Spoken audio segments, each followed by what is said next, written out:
Meet Ben Lamm, the billionaire working to bring extinct animals back to life with Hollywood's help. Ben Lamm is making the impossible possible, working to bring animals back from extinction.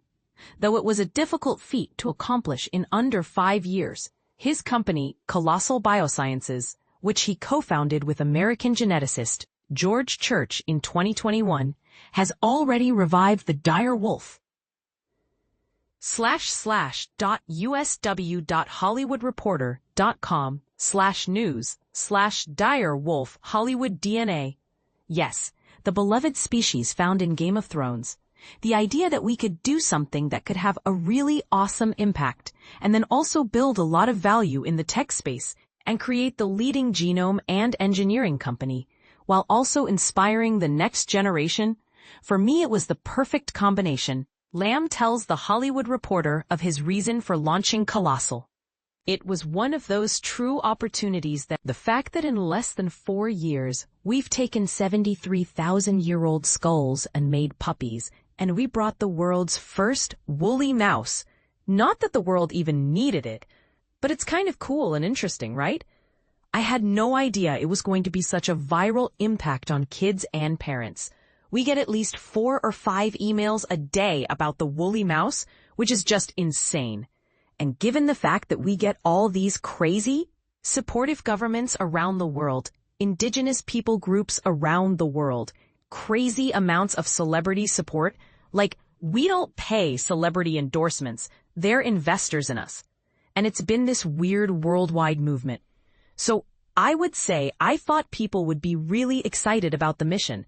I was hopeful because obviously the inspiration and impact side, I had no idea we'd have this level of excitement and support around the business. So I am in awe every day of the incredible women and men of what they've achieved scientifically in an insane amount of time.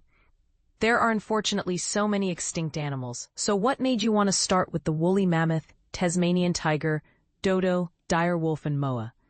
So a couple of reasons, right? As we build out a robust, de-extinction toolkit, ranging from ancient DNA assembly to comparative genomics, to genome engineering, to even eventually things like artificial wombs, we wanted to pick different animals from different animal clades, so it was representative of large family groups. So hopefully the technologies are easily adaptable from a conservation perspective. And it's not like we have a 5-step checklist. But we do think about things like, 1. Is it possible? Does this DNA exist? Is there a surrogate until we have artificial wombs existing? And then, should we do it? Is there a conservation benefit to it? Is there an indigenous input? It was crazy to think that we'd ever work on one of those species that has this cultural impact to these people without consulting them. So that has to be a layer to it. And then there's certain pop culture elements like the dire wolf, right? It has a conservation aspect, as an indigenous aspect. It can help ecosystems. There's a lot to it. But then we're like, most people think the dire wolf was just in Game of Thrones or Magic the Gathering. It had this fantasy and nerd culture component that was like, oh my gosh, we could bring all those people into science and show people what's possible. What other extinct species are on your list to revive in the future?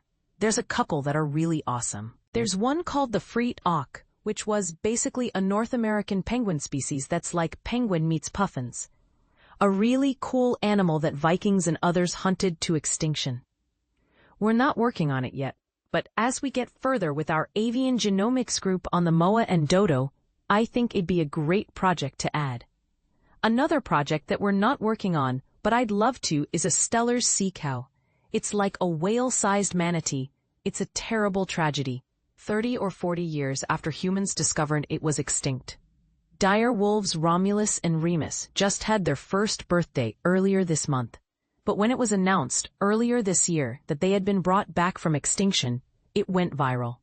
What goes through your mind when you reflect on that excitement from people at that time? I was sitting on stage at South by Southwest doing an interview, and we had just showed the world woolly mouse and were showing the videos. And people were just losing their minds. We thought they're cute, and we thought it's a major technological advancement, showing that we could engineer the genes around hair from a mammoth into mice to prove that we're on the right track and whatnot. But at the same time, I had no idea that Chip and Dale were gonna go a stupid level of viral, and they're on Jimmy Kimmel and on Saturday Night Live, and they're on everything. So I remember thinking at South by Southwest, if people lost their minds and are this excited about the woolly mice, what is about to happen? And we had people come to our labs looking for the mice, and we had to ramp up security because we're not open to the public. So it got a little insane, and then we're like, oh my gosh, how crazy is the dire wolf? And we were right. The dire wolf was insane. It was a crazy week. The 10 days around launch felt like 40 years in themselves. But at the end of the day, everyone was just stupid levels of excited, and it just went so crazy and so viral. You also have quite the roster of Hollywood nobles supporting Colossal's initiative, including Peter Jackson, George R.R. Martin, Sophie Turner, Tom Brady, Paris Hilton, Tiger Woods, and the Hemsworth brothers, among others. How did you go about bringing these high-profile folks on board? Some of them I had existing relationships with, and then so much of it was just organic. I was in London launching the foundation, and a friend of mine pinged me like, hey, Joe Manganiello is just super excited about what you're doing. Can we do a Zoom while you're there? And I was like, yeah. And then we would not be able to even work on the MOA without the support of the Ngaitahu and the Maori people. And that introduction wouldn't have happened without Peter Jackson. But it's been like that. I know it sounds weird, but sitting on Peter Jackson's couch, while people are in his kitchen dissecting his moa bones and doing samples of his moa bones, and he's like, we should call George R.R. Martin. That has been the journey. Why is it so important for you to have these high-profile names interested and advocating for Colossal's mission and to help raise awareness? And how would you like Hollywood and Colossal to intersect more? As we roll out education, we've talked about things like Colossal Kids and about more ideas around how we can put science on display. People always ask us about things like zoos, and we're not really interested in that because we're putting the animals back into the wild. So there's all these different content waste that I think we can build out. You know, we've had some of the biggest YouTubers and whatnot reach out to us that we're now talking to. So it's like, how do you build those channels so you can create content that's not disruptive to the animals and bring people in? What's great is that Hollywood and entertainment really knows how to create captivating stories and find captivating stories and share them, right? So I think more and more engagement with folks like that are helpful. We have a couple of people like Bob Weiss, who's the former CEO of Disney Imagineering. He's like, how do you create physical experiences around some of these concepts that get people excited? We've got investors like Ari Emanuel, who's the top in the world in this category. So hopefully, in the next few years, as we make additional progress on the science, given the public excitement, we'll find ways to blend de-extinction, sci-fi level science, conservation, storytelling, and entertainment in more interesting, bigger ways. But we just want to be really thoughtful about that. Based on the attention the dire wolf received, would you be open to a documentary or behind-the-scenes series giving people a look at what Colossal is doing?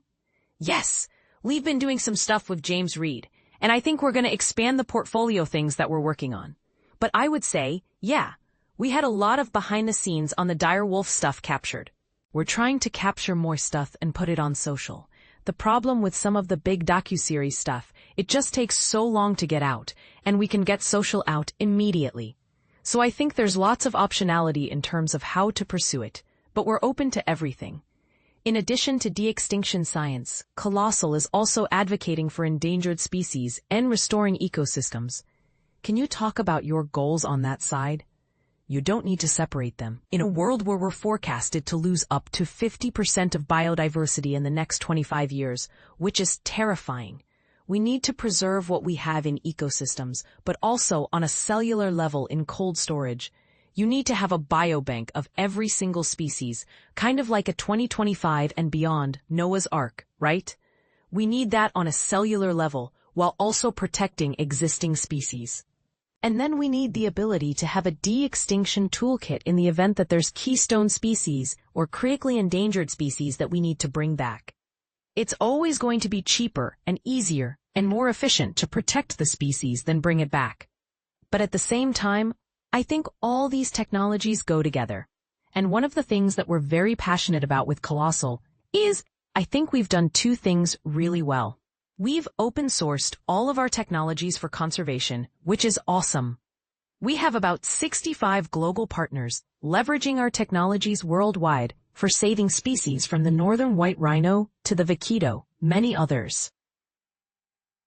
But at the same time, we also have started the Colossal Foundation, which we raised $150 million and will raise additional capital so that we can go out and fund conservation initiatives as long as they're open source for the world, around partners and universities and others. Looking ahead, what are your overall goals with de-extinction as you continue to make such large strides? I just sat with the Crown Prince of Dubai last week, and he turned to me and he goes, "I think this is all just going to get faster." And I agree with him. I had never thought of it like that or said that, but I think AI, access to things like quantum, are just going to make everything that we're working on go faster, and I think that will just get better and better over time. And I think this world of leveraging synthetic biology to be able to engineer life, shape life to direct evolution of life, powered with deep computational biology and AI and modeling, will allow us as humans to build everything from how do you bring back mammoths to how do you clean up the oceans with plastic and everything. So I really think synthetic biology in the next 5 to 10 years is going to change everything.